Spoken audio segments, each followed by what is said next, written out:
My beloved brothers and sisters, Mes chers frères et sœurs, comme je suis heureux de vous souhaiter la bienvenue à la 183e conférence d'avril de l'Église. Au cours des 6 mois qui se sont écoulés, depuis notre dernière réunion, j'ai eu l'occasion de pas mal voyager et de rencontrer certains d'entre vous dans vos régions. Après la conférence générale d'octobre, je me suis rendu en Allemagne, où j'ai eu le bonheur de rencontrer nos membres dans plusieurs endroits, ainsi que dans des parties de l'Autriche. Fin octobre, j'ai consacré le temple de Calgary, en Alberta, au Canada, avec l'aide de frères et sœurs Ballard, frères et sœurs Christensen et frères et sœurs Walker.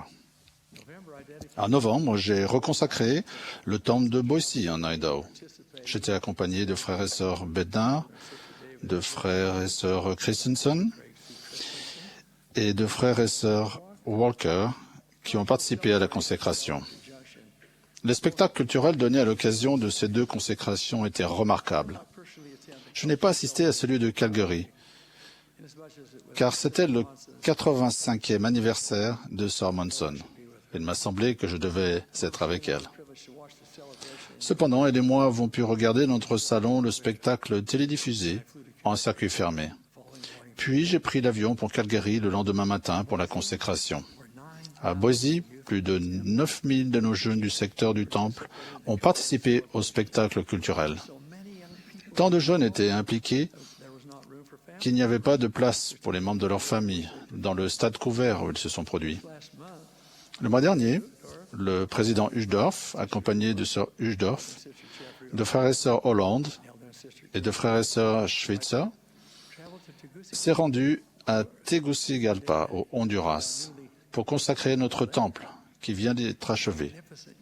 Un magnifique spectacle a été donné par les jeunes la veille au soir de la consécration. D'autres temples ont été annoncés et sont à divers stades du processus préliminaire ou sont en construction. Ce matin, je suis heureux de vous annoncer 2 temples supplémentaires qui, dans les mois et les années qui viennent, seront construits aux endroits suivants. Cedar City, en Utah, et Rio de Janeiro, au Brésil.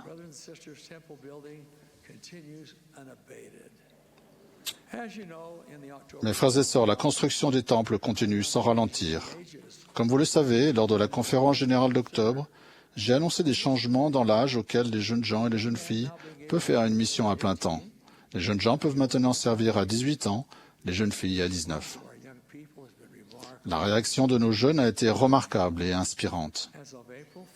Au 4 avril, il y a 2 jours, nous avions 65 634 missionnaires à plein temps et 20 000 autres ont reçu le rappel, mais ne sont pas encore entrés dans un centre de formation missionnaire. 6 000 autres sont en train d'avoir leurs entretiens avec leur évêque et leur président de Pieux.